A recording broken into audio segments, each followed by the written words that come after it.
मैं भाई साहब, आप नोटा पे डालो मैं ही जीतूंगा, आप गाड़ी पे कार पे डालो मैं ही जीतूंगा, आप हाथ पे डालो जीतेंगा तो कमल ही।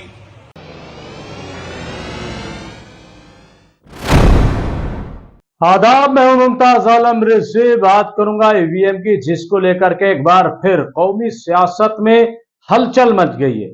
दरअसल बीजेपी जो कि हुकूमत में है, उसके एक सांसद की जानिब से एक ऐसा बयान आया, एक बड़ा इंकशाफ हुआ है और सारी सच्चाई ईवीएम की एक तरीके से सामने आ गई है, जिससे राजनीति में हलचल मचना तय था। दरअसल तेलंगाना में विधानसभा चुनाव भी होने और लोकसभा चुनाव की भी तैयारियां जोरों शोर से चल रही हैं। ऐसे में निजामाबाद में एक प्रेस कॉन्फ्रेंस के दौरान जो बीजेपी के सांसद हैं डी अरविंद, उन्होंने प्रेस कॉन्फ्रेंस में दरअसल जो सच्चाई है ईवीएम की, वो मीडिया के सामने रखती है।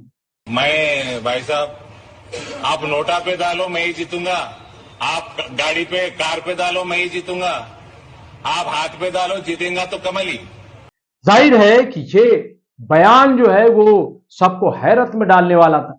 उन्होंने अपनी प्रेस कॉन्फ्रेंस में मीडिया के सामने ये बात कह दी कि आप किसी को भी वोट कीजिए, आप नोटा में डालिए अपना वोट, आप किसी दूसरी पार्टी में डालिए, लेकिन वोट जो जाएगा वो कमल को ही जाएगा, जीतेगा तो मोदी ही। ये बात उन्होंने प्रेस कॉन्फ्रेंस में खुल्लम खुल्ला कह दी। इसका मतलब साफ है कि उन्होंने ईवीएम को जो कैप्चर करने की बात है, ईवीएम को जो अपने तौर पर ट्रीट करने की बात है, उसका एक तरीके से इंकशाफ कर दिया, उसको पूरी तरीके से वाजे कर दिया है। अब जबकि ऐसा बयान है, हालांकि यह नया नहीं है, इससे पहले भी ईवीएम को लेकर के बीजेपी की तरफ से इस किस्म के बयान आते रहे, लेकिन ऐसे मौके पर और खास तौर से तेलंगाना में ये जो बयान आया है, इसने तो आग लगा दी है और ईवीएम के मामले पर सवालिया निशान खड़ा कर दिया और फिर ईवीएम के खिलाफ चलने वाली तहरीक को जिंदगी दे दी है। अब यह देखना है कि क्या 2024 का चुनाव ईवीएम से होगा या बैलेट पेपर से होगा, क्योंकि कांग्रेस ने एक स्टोरी बना के डाली है, पूरी चीजें सामने रखी है। लेकिन सवाल यह है कि जयपुर में जो अधिवेशन कांग्रेस का हुआ था और उसमें जो बात कांग्रेस ने कही थी कि हम ईवीएम के खिलाफ मुहिम चलाएंगे, क्या कांग्रेस जो है मुहिम चलाएगी और क्या कांग्रेस खुलकर यह बात कहेगी कि 2024 का चुनाव ईवीएम से नहीं बल्कि बैलेट पेपर से होना चाहिए? आखिर कांग्रेस खुलकर इस मामले में क्यों नहीं बोल रही? एक बड़ा सवाल है और कांग्रेस से सवाल इसलिए है क्योंकि वो प्रिंसिपल अपोजिशन पार्टी है, उसके कैडर पूरे हिंदुस्तान में है और ये जो विधानसभा के चुनाव होने जा रहे हैं, चाहे वो राजस्थान में हो, चाहे वो मध्य प्रदेश में हो, चाहे छत्तीसगढ़ में हो, तेलंगाना, यहां पर भी आप देखिए कि कांग्रेस जो है वही मेन पार्टी है। ऐसे में कांग्रेस की जिम्मेदारी बनती है। हालांकि बीआरएस के जो नेता हैं, उन्होंने कहा है कि चुनाव आयोग जो है, ये जो भाजपा के सांसद, हुक्मरान पार्टी के सांसद डी अरविंद है, इनके बयान की जांच की जाए कि आखिर उन्होंने ऐसा बयान क्यों दिया है। इसके साथ ही उनकी तरफ से यह भी कहा गया है कि तेलंगाना के जो सीएम है, मुख्यमंत्री है, उनकी जो बेटी है, उन्होंने ये कहा है कि यहां पे अशोका यूनिवर्सिटी है, उसके एक प्रोफेसर हैं, उन्होंने इस पर काफी बहस की है और वो ये बात कह रहे हैं कि ईवीएम का मिसयूज हो सकता है। तो अब यह भी तय पाया है, खास तौर से बीआरएस ने कहा है कि वो इसके खिलाफ बाकायदा जो है वो मुहिम चलाएंगे। लेकिन सवाल यह है कि महज एक पार्टी के मुहिम चलाने से क्या होगा? महज एक पार्टी के राष्ट्रपति को खत लिखने से क्या होगा? चुनाव आयोग जाने से क्या होगा? अगर तमाम जो इंडिया बनी 26 पार्टियां हैं, 28 पार्टियां, अगर ये सब मिलकर के ये फैसला ले लें कि हम ईवीएम से चुनाव नहीं मानेंगे, हम बैलेट पेपर से चुनाव चाहते हैं, तो जाहिर है कि अगर ये तमाम पार्टियां ये एक फैसला ले लें कि हम चुनाव में भाग नहीं लेंगे अगर बैलेट पेपर से चुनाव नहीं कराया गया, तो जाहिर है कि सरकार को मजबूरन बैलेट पेपर से चुनाव कराना पड़ेगा। लेकिन न जाने क्यों खुद जो है कांग्रेस इस मामले में बहुत दमदारी से आगे नहीं आ रही।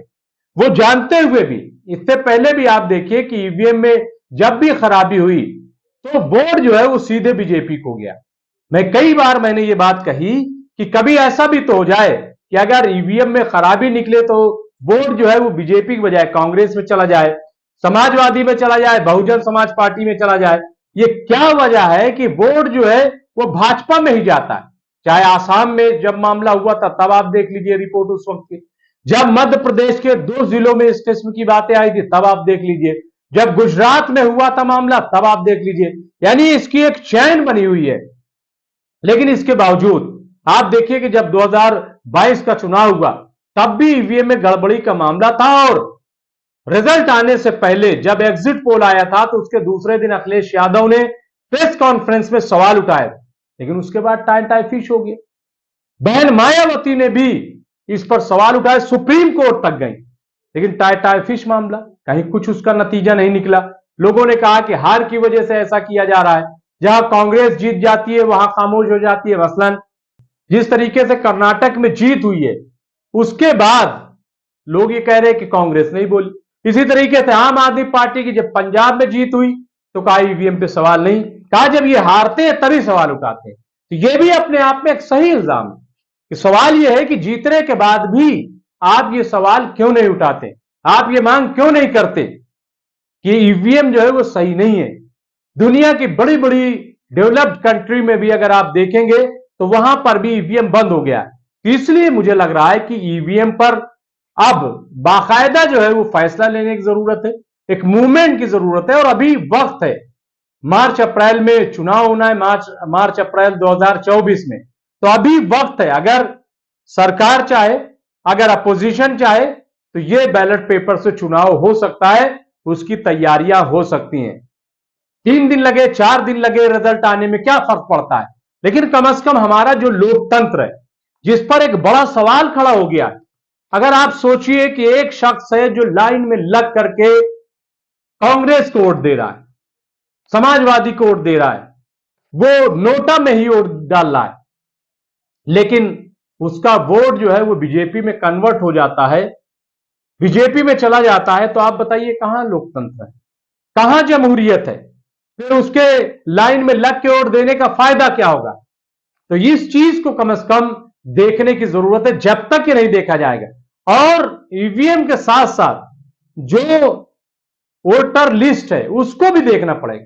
खासतौर से माइनॉरिटी तबका जो है उसके हर घर से 2-3 वोट कार्ड दिए गए हैं, उसको निकाल दिया गया। इसमें माइनॉरिटी तबका खासतौर से जो मुस्लिम वोटर है उसको अपने तौर पर जाकर के वोटर लिस्ट देखना चाहिए और अपना नाम जो है, अपने घर वालों का नाम उसमें जरूर जुड़वाना चाहिए, क्योंकि 2024 का चुनाव हो या कोई चुनाव हो, चुनाव बहुत अहम होता है। यह लोकतंत्र की बुनियाद है। लोकतंत्र को मजबूत करने के लिए हमें ऐसा करने पड़ेगा।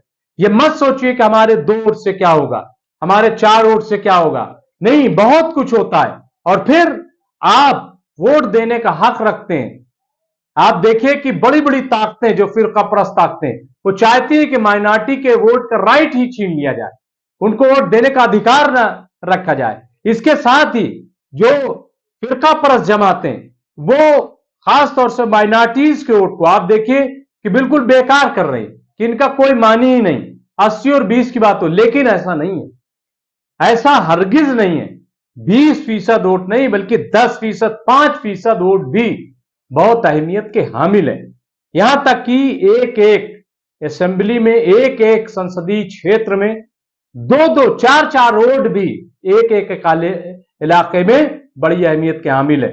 इसलिए मुझे लग रहा है कि ये 2 चीजें, खासतौर से ये जो ईवीएम का मामला है, और फिर ईवीएम का मामला पहली बार इस तरीके के सवालों घेरे में नहीं है, बल्कि आपको याद होगा 2009 में जब कांग्रेस जीती थी तो उस वक्त लाल कृष्ण आडवाणी जो कि पीएम चेहरा थे भाजपा की तरफ से, उन्होंने एक बड़ा सवाल उठा दिया था।